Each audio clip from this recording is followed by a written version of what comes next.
I've come to believe the fairy stories my ma told me.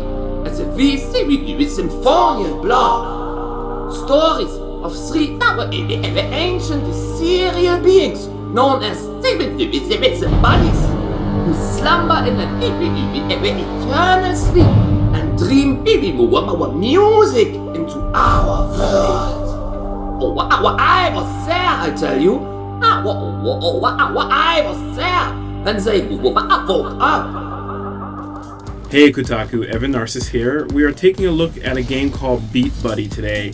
It's made by Threaks Game Development, and I'm here with the lead developer, Denis Rogic, who's going to take us through a very quick look at the game. Denis, the game is basically a side-scrolling action platformer with heavy rhythmic elements, right? That's kind of it. Although people, when they expect rhythmic elements, they think about trigger-based stuff. Yeah. In our case, we have literally more of a side-scrolling game with very strong music elements. Okay.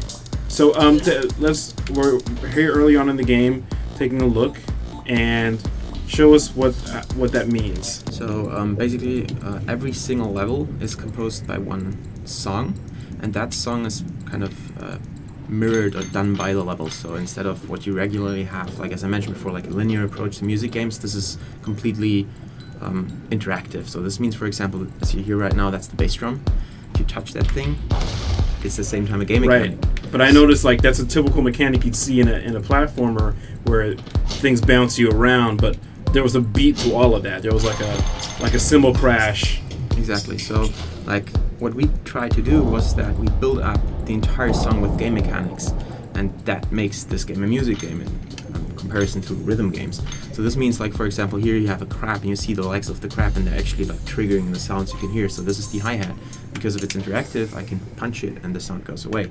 So this opens up this passage, so I can fast forward through. It's closed down, the sound comes back. So the entire game kind of builds up on that idea.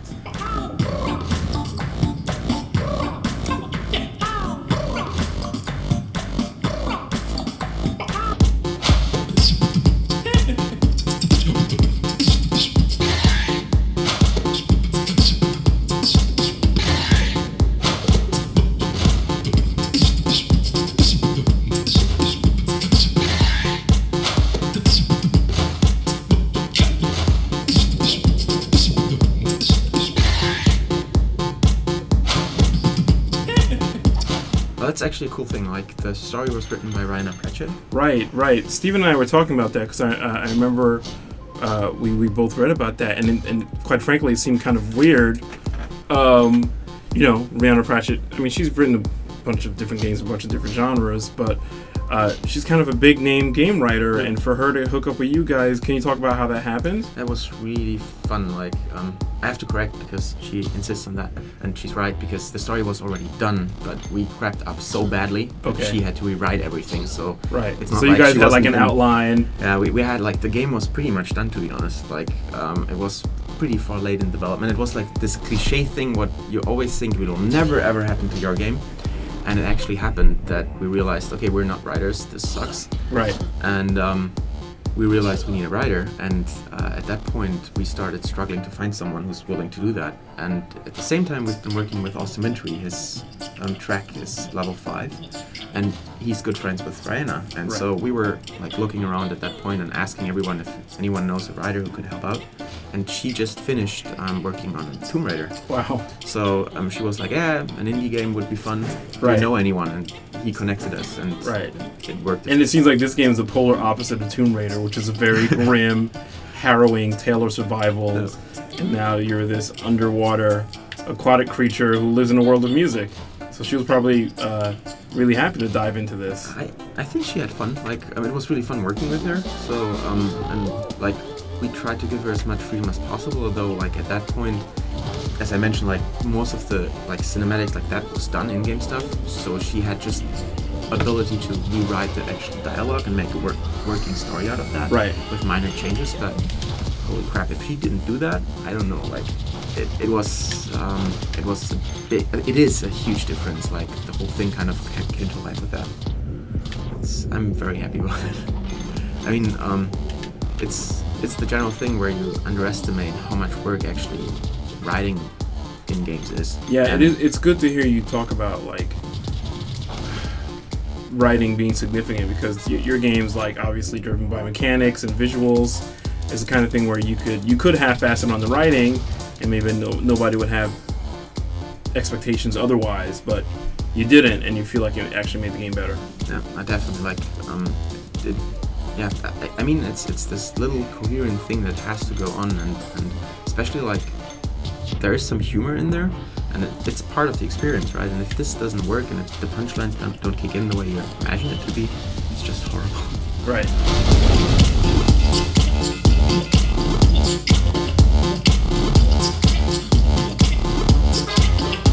So, as I mentioned before, this is a music-based game, so people always confuse it with rhythm-based games, because in a rhythm-based game usually you have like a very linear approach, and in our case the environment is generating the music. So if you see right now, these are the snare drums before we've seen the bass drum, so these are actual game mechanics I can use to go through. This is more of a rhythm-based part, so very bad example, but I can only pass through on rhythm. So, and this for example is a bass drum I mentioned before, and it's used to destroy stuff. So basically the entire environment starts to generate music, and with that you play and go along with it.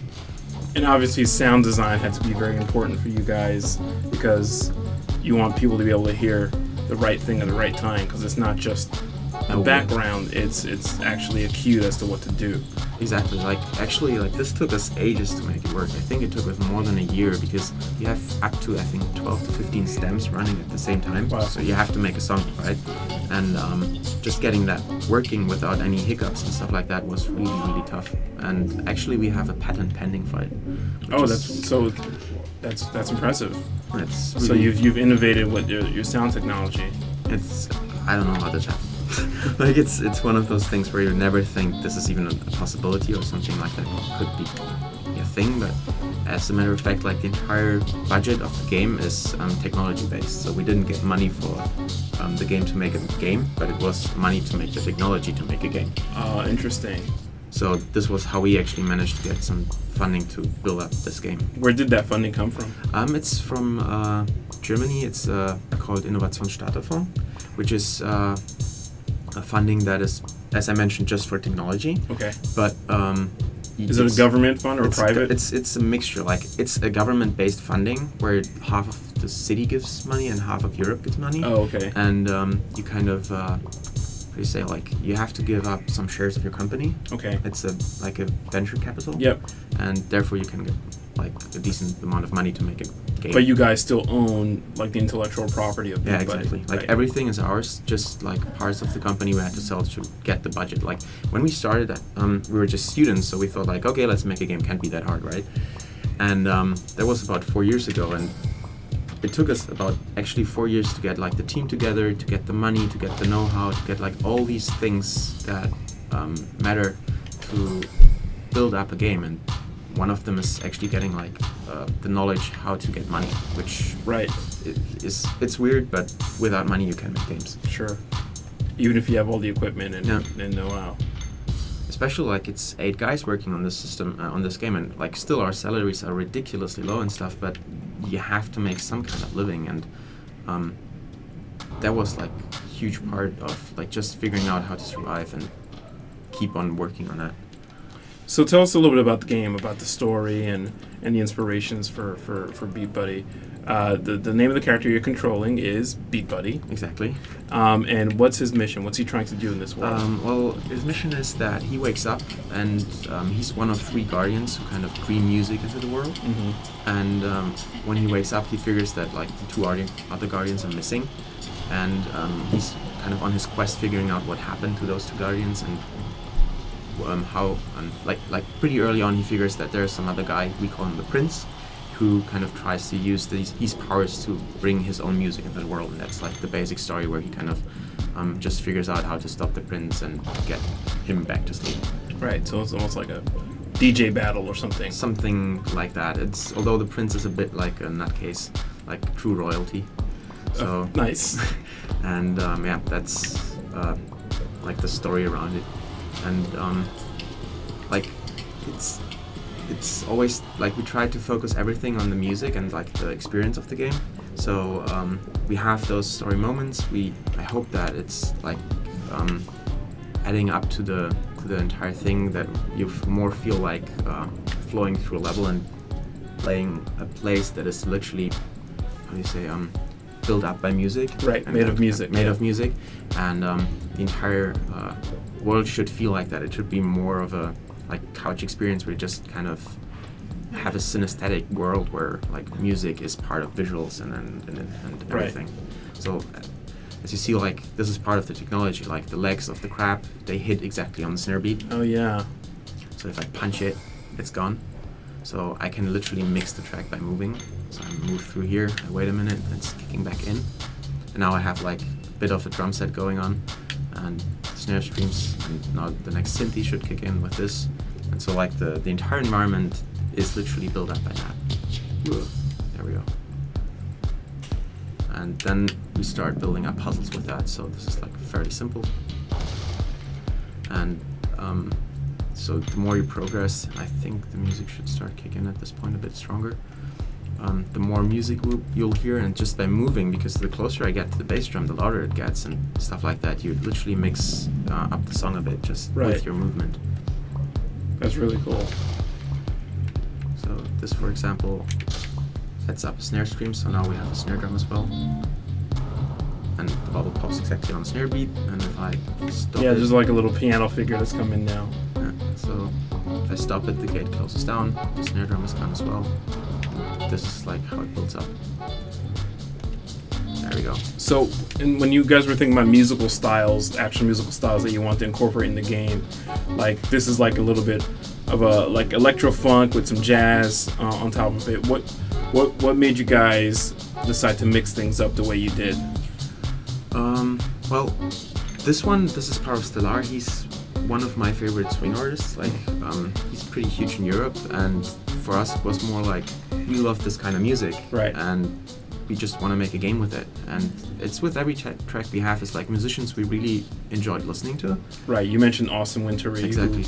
Obviously the composer for Journey, and the Lisa Shoot Larry remake that just came out. Who else is on there for you musically? We have Saber Pulse as well. He did Chime. He's an British electric chiptune dubstep artist. It's pretty cool music. Then we have La Rochelle. He's also with Part of Stellar on the same label. He's also doing very similar music than what we're hearing right now, but it's a bit more electric. Right. And then we have two other guys I always forget. Horrible. Good friends of ours. It's fine. You can skip it. We'll just edit that part out. And here's some story elements. I just skipped them.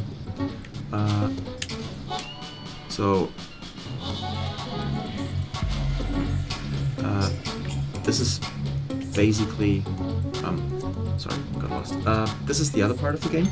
So this is the vehicle section. So if you move always on beat. And also when you stop moving, you stop hearing the bass drum. So this is linked to the animation. So if I move, the animation kicks in and you hear the bass drum. Right. If you stop, the same thing happens other way around. And then I have like a snare drum as well, which is like my boost jump. It reminds me a little bit of like the old Looney Tunes cartoons. When Bugs Bunny would move, he'd always move on beat. Yeah, exactly. Like there'd always be a musical accompaniment to their movements. That was literally like what we felt like would be fun to play, like where literally everything you kind of do has some impact on music. Right. And I would love to explore it even further. Like it took quite some time just to get this right, especially like in terms of game mechanics. It's a bit tough to figure out what's fun and what's not, right? So it's been really a lot of fun just to kind of prototype stuff and figure out if it works or it doesn't work. And we did some really weird stuff. Some stuff really kind of in concept sounds really, really fun, and it also looks nice, but on playtest it runs really horrible. And then people just, you have to kind of, there's like the saying, you have to kill your favorite babies in game development, and that happened a lot. So in terms of playtesting, who did you get to play the game? Like, what was the reaction from your parents, siblings, girlfriends, boyfriends, that kind of thing? Like, actually that's a fun thing. Like, we tried not to playtest with siblings or anything like that, because like usually they don't dare saying like, this is crap. Right. And there's also some mean siblings you have.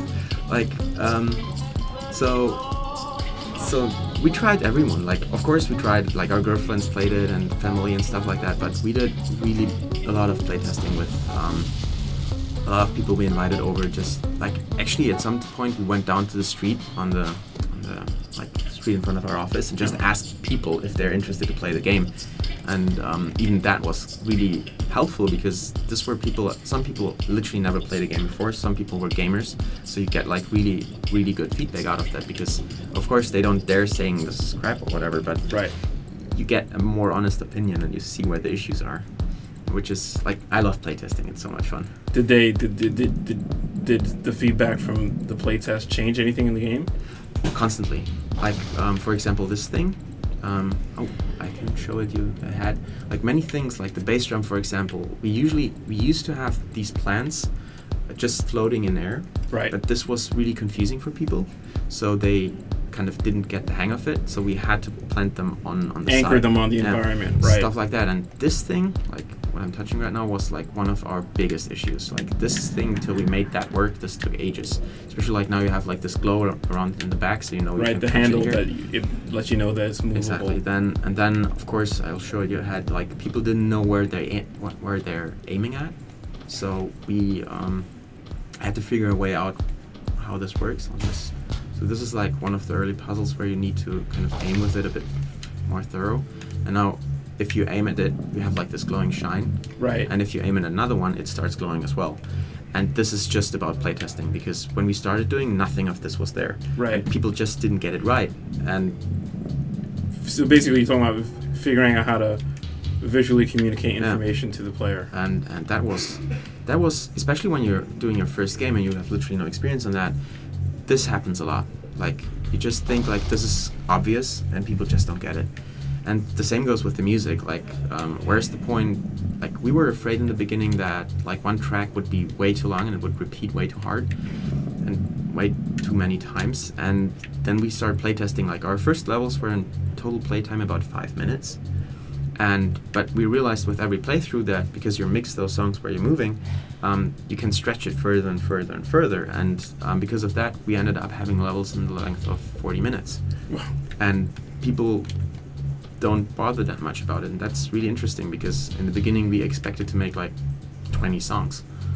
Because, I mean, why would you listen so long to one track, right? Right. But for some weird reason it works. Like, it's enough to kind of keep you going and listen to the track. Yeah.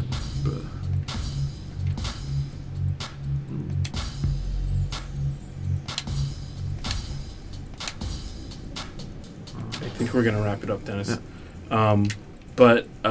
So let's talk about the future of the game right now. It's out, right? Mm-hmm. You're on Steam. You're on other distribution networks, right? Yep. What's the reception been like on Steam? It's been great fun. Like, we get a lot of emails, and it's actually like when you're working so long on a game, it's a lot of fun to kind of just get it out and see how people play it.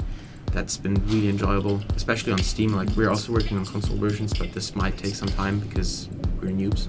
Right. And it's still a bit of Learning curve. Learning, like, not just learning curve, but you're a small team, like 8 people, and getting it running on console, that's a big deal for us. So we just want to make sure it's right, and it's been a lot of fun. Like, especially like you work for so long, and then it's finally out, and you get like all those bug reports and all that crap. It's really funny because you just kind of it's out there. It's like your little baby and starts walking, and it still kind of sometimes stumbles over, and you kind of just try to catch it and make it walk again and stuff like that. And it's so much joy. I'm really kind of right now. I think that's the best time ever. Like, working on the game was really hilarious, but like having it finally out and showing it to people is the best thing ever. That's awesome. All right, thank you very much, Dennis, for stopping by. And thanks for having me.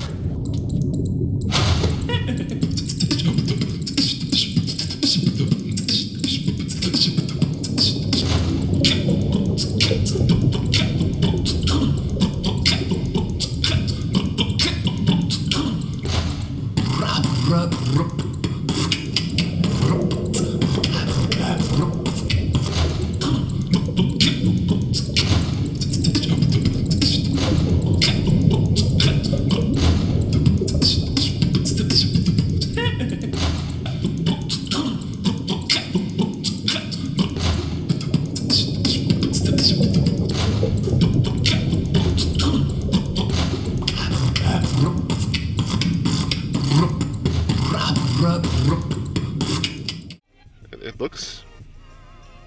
looks like a food.